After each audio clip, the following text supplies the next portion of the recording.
Je pense que c'est une excellente initiative et je rejoins exactement ce que Mme Benkhadra vient de dire.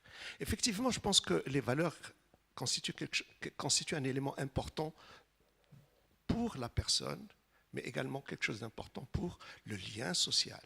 On ne peut pas envisager exister. Il existe l'architecture, c'est la société qui sera modifiée. Et donc, je pense que c'est quelque chose qui est important. Si Al-Haythami tout à l'heure a parlé, est-ce que nous avons aujourd'hui une crise de valeur? Personnellement, je pense que ce n'est pas une crise de valeur, c'est beaucoup plus une crise de confiance. Et vous l'avez dit, c'est Al-Haythami. Vous avez donné les résultats d'une enquête, mais plusieurs enquêtes internationales qui comparent le Maroc par rapport à d'autres pays qui se font régulièrement, donnent également les mêmes éléments. Et effectivement, les Marocains ont de moins en moins confiance dans un certain nombre d'institutions. Parmi eux, le Parlement, parmi eux, les partis. Alors qu'ils ont confiance dans la police et dans l'armée, et c'est un élément qui est important. Je pense que la crise de confiance n'est pas uniquement une crise de confiance dans les institutions, mais également une crise de confiance chez les Marocains eux-mêmes. Ils n'ont plus beaucoup confiance en eux-mêmes. Ils n'ont plus confiance en autrui, et vous l'avez dit, c'est Haythami. Et ils n'ont plus confiance dans les institutions, et ils n'ont plus confiance dans l'avenir. Et je pense que le nouveau modèle de développement doit pouvoir traiter cet élément important, parce qu'il en va pour l'avenir du Maroc. Nous avons vu qu'il y avait une modification entre la génération d'avant 1975 et 2000. Et donc, il faut prévoir, il faut préparer pour la génération Z qui sont nés après l'an 2000. Oui, je pense que les valeurs...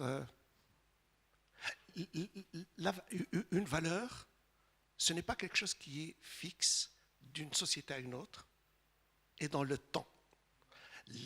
Dans le temps, la valeur peut changer. Et à la fois, tu as parfaitement raison, la mondialisation a fait que les valeurs ont changé. C'est la génération X qui s'est retrouvée d'un jour à l'autre avec un petit village au lieu d'avoir une grande planète, Terre. Et puis, la génération... excusez-moi de parler de génération, parce que l'évolution s'est faite de cette manière-là. C'est la génération Y qui, elle, s'est retrouvée face à Internet. Et face à Internet, les médias ont subi un grand choc, puisque chacun a pu devenir lui-même un média, un follower, avec parfois un nombre de personnes qui le suivent plus important que certains médias numériques. Et donc, les valeurs sont en train de changer. Mais moi, je ne dirais pas que les valeurs ont été perdues. Les valeurs des jeunes sont des valeurs qui sont peut-être différentes par rapport aux valeurs des personnes des générations précédentes, mais elles sont différentes. C'est-à-dire, quand vous dites ça, parce que c'est intéressant, on va poursuivre. Des valeurs dites le rapport à la solidarité, le rapport à la famille. Par exemple, je prends la solidarité. Oui, effectivement. Alors qu'avant, nous considérions que la solidarité est une solidarité qui devait se faire à l'intérieur du douar. Et que nous devions être Filmokarabina Aoula. C'est-à-dire les plus proches, les personnes que nous connaissions. Et donc cette solidarité était là et elle était beaucoup plus importante au sein de la famille, puisque l'unité familiale regroupait parfois 2 ou 3 générations au sein de la même famille. Et tout était mutualisé. Les rentrées d'argent étaient mutualisées et les dépenses étaient mutualisées. Et donc la solidarité était importante.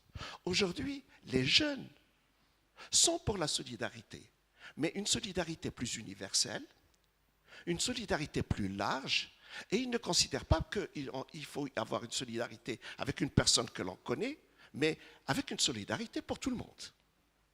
Et une solidarité plus organisée. Alors qu'avant, la solidarité était moins organisée, plus informelle, alors qu'aujourd'hui, les jeunes veulent une solidarité plus organisée. C'est là où je considère que les valeurs n'ont pas été perdues. Elles ont tout simplement muté. Elles ont tout simplement changé. C'est vrai que certaines valeurs... Mais ça, c'est planétaire également. Il y a un certain nombre de valeurs qui ont été développées plus que d'autres. Je pense qu'aujourd'hui, les jeunes veulent plus un épanouissement personnel. Les jeunes veulent beaucoup plus se réaliser. alors qu'avant, les personnes des générations antérieures ne pensaient pas du tout à cela, pensaient plus à la famille, pensaient plus à un élément collectif. Avant, on parlait de nous. Aujourd'hui, on parle de je. Et donc, c'est des mutations qui sont en train de se faire. Mais ça ne touche pas aux valeurs. Il suffit tout simplement que les valeurs soient peut-être orientées ou peut-être que l'on développe un certain nombre de valeurs qui sont en train d'être perdues. Et je pense que là, nous sommes un petit peu dans le cœur du problème, d'une des problématiques importantes aujourd'hui, en tout cas pour le Maroc, au niveau de son évolution. Je voudrais souligner ce que mon ami Ahmed Riyad a dit, c'est que nous devons accompagner les jeunes, nous devons surtout les comprendre. Comprendre les jeunes pour pouvoir les accompagner parce que les jeunes ont des valeurs et si nous ne comprenons pas ces valeurs-là, nous ne pouvons pas les accompagner. Et je pense que les décideurs doivent pouvoir comprendre les jeunes. Les jeunes aujourd'hui, je voudrais juste insister sur le fait que les jeunes aujourd'hui prennent leur repère, s'identifient à d'autres pairs, c'est-à-dire à d'autres jeunes, à des jeunes de leur âge qui sont au Maroc, mais qui sont en Norvège, en Suède, en Australie ou ailleurs. Et donc, les valeurs sont des valeurs qui deviennent universelles, des valeurs qui sont prises un petit peu partout. Et donc, les jeunes du Maroc, en fonction de ce qu'ils ont appris quand ils étaient enfants, essayent de prendre ces valeurs-là, qui sont des valeurs universelles. Et la problématique se pose parce qu'aujourd'hui, nous sommes au Maroc face à deux discours. Un premier discours qui est un discours en faveur des valeurs universelles, mais un discours qui est en faveur des valeurs traditionnelles. Et quand on entend valeurs traditionnelles, c'est la famille, bien sûr. C'est, quelqu'un a dit tout à l'heure, l'heshma et tout ça, oui, c'est au sein de la famille, respecter l'enseignant, respecter la personne la plus âgée, respecter dans le métro, respecter la personne, ou le tramway, respecter la personne la plus âgée, lui céder la place. Mais c'est également dans le discours que nous entendons aujourd'hui et qui nous vient de l'Orient, c'est-à-dire que la femme doit pouvoir s'occuper de ses enfants et éviter l'espace public. Et là, ce sont des valeurs qui sont en confrontation directe avec les valeurs universelles, les valeurs modernistes ou universelles, parce que bon, universelles, on peut discuter le terme. Mais aujourd'hui, au Maroc, nous sommes dans cette situation-là où les jeunes ont ce discours-là, qui est un discours de plus en plus ambiant, qui veut que la femme soit couverte, que la femme ne soit pas en contact direct avec les hommes et que la femme rentre au sein de la famille. Et un discours qui est plus ouvert. Or, Ahmed Riyad a insisté sur un élément important qui est la liberté individuelle, la liberté du corps. Aujourd'hui, au Maroc, nous sommes dans une situation qui n'existait pas il y a 3 décennies. Il y a tout juste 3 décennies, les jeunes se mariaient pratiquement après la puberté. On voyait encore les femmes se marier à 16 ans, à 15 ans. D'ailleurs, le code de la famille permettait aux jeunes filles de se marier à l'âge de 15 ans. Aux garçons, ils se mariaient à l'âge de 18 ans. Et souvent, ils se mariaient bien avant parce que nous avons des mariages coutumiers, c'est-à-dire le fatha. Et donc, les gens se mariaient très jeunes. Dans le monde rural, nous sommes une société rurale qui est en train de s'urbaniser. Et donc, il y a 3 ou 4 décennies, les gens se mariaient très jeunes. C'est-à-dire, dès qu'il y avait les pulsions, les premières pulsions sexuelles dans la vie, les jeunes, on les mariait. Ou 1 année, 2 années, 3 années après. Aujourd'hui, et nous avons eu, et c'est le cas pour tous les pays arabes, nous avons eu un retard de l'âge du mariage qui est arrivé pratiquement à 30 ans. Or, entre 15 et 30 ans, c'est l'âge où les pulsions sexuelles sont les plus fortes chez les individus. aussi bien chez les garçons que chez les filles.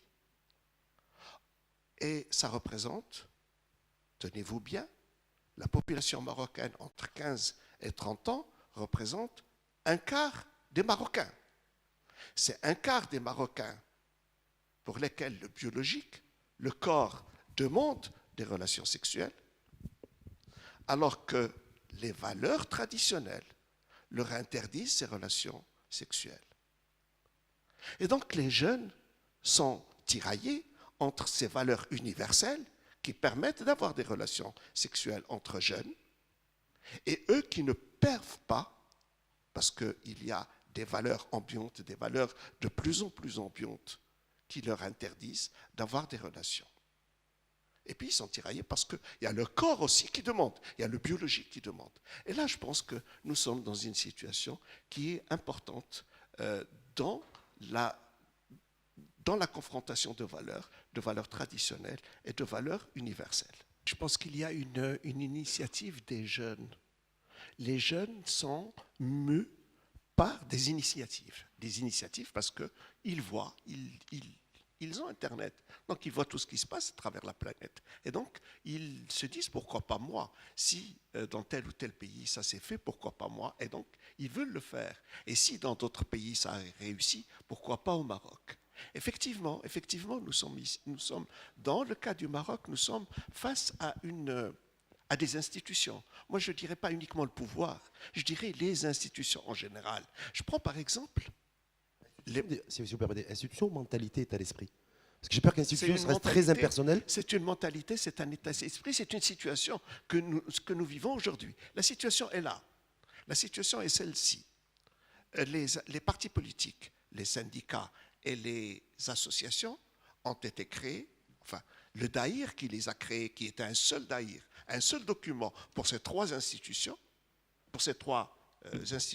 est le même, et elles ont été créées pour encadrer la population. Quel est le parti politique aujourd'hui qui encadre la population? N'en parlons pas des syndicats, mais même les associations, à part quelques-unes, nous avons un certain nombre d'associations qui ne fonctionnent pas de façon démocratique et qui malheureusement donnent un mauvais exemple et une mauvaise image. Et est-ce que c'est le même cas à travers le monde? Est-ce que les partis politiques dits traditionnels à travers le monde sont aussi en capacité d'encadrer les populations?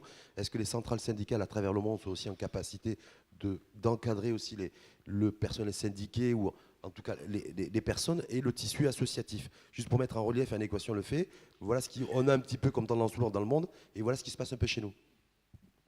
Avant de revenir à ce qui se passe dans le monde, je voulais abonder dans le sens des centres culturels, des maisons de jeunes et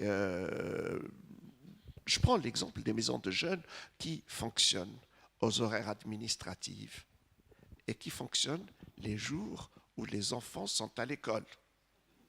C'est-à-dire que quand les enfants ne sont pas à l'école, elles sont fermées. Les 4 mois, ils ont 4 mois de vacances. Aberration, alors que dans les écoles on ferme pendant 3 mois, là ils ferment pendant 4 mois. Alors on ne comprend pas pourquoi ces centres existent. Et nous avons, à travers le Maroc, un certain nombre de centres financés avec du personnel et équipés et qui sont là, inutilisables. Et ce personnel, il est... Parce qu'il faut aller jusqu'au bout, je pense, du raisonnement. Oui.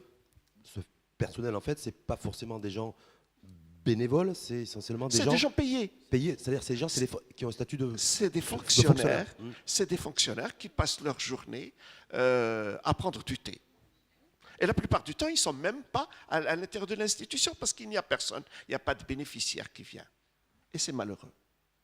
Je connais une expérience qui a été réalisée à Sidi Moumen où 400 enfants, 400 élèves sortent directement de l'école et qui se retrouvent dans ce centre où on leur fait un petit peu d'activité sportive, un petit peu de théâtre, un petit peu de musique, des cours de soutien, des cours d'anglais. Et ce sont les mamans qui sont soit bénévoles, soit modérément payées, qui s'occupent de l'encadrement de leurs enfants. Et ça fait 400 élèves. Et ce n'est pas des fonctionnaires. Et ce ne sont pas des fonctionnaires, c'est une association. Voilà. Et c'est du bénévolat et c'est de l'engagement citoyen. Voilà. Alors, je reviens effectivement au niveau international. Les partis politiques ont perdu beaucoup de leur attrait partout sur la planète. Partout sur la planète, l'engagement des citoyens a beaucoup diminué avec le temps. Et c'est la même chose pour les syndicats, et c'est la même chose également pour les associations. Je voudrais dire ici, et tout à l'heure avant de rentrer avec Madame Khadra, nous le disions, il y a 2 ou 3 décennies, nous avions des gens, des jeunes, qui s'engageaient dans les associations et qui étaient là, qui passaient leur temps pour les activités de l'association. Aujourd'hui, dans nos associations, nous avons beaucoup de mal. Nous avons beaucoup de mal à trouver des gens qui viennent, qui s'engagent parmi les jeunes. Mais ça, c'est encore une fois, c'est un phénomène qui est planétaire parce que le système des valeurs au niveau planétaire a changé et donc les valeurs des jeunes sont différentes. Leur engagement est un engagement qui est différent par rapport à l'engagement que nous avions nous-mêmes. Ça veut dire que chez Akissekib, que Souslabal est dans le camp du milieu associatif qui doit réinventer son modèle aussi pour être plus attractif, ou de continuer à pointer du doigt ces jeunes qui n'ont plus forcément envie de s'engager? Oui, c'est très facile de dire oui, les jeunes ne veulent plus s'engager. Mais je crois qu'il faudrait pouvoir réinventer le système associatif, le système des partis politiques également. Nous devrions également pouvoir le réinventer. Mais personnellement, je ne suis pas encore arrivé là, à la compréhension pour pouvoir réinventer. Mais je pense que nous devrions fournir cet effort-là. Et pas uniquement au Maroc, c'est un petit peu partout. Je pense que le temps est compté. Et le temps, quand il file, il ne revient pas. Maintenant, en matière de valeurs, je pense que c'est quelque chose qui s'installe doucement avec le temps.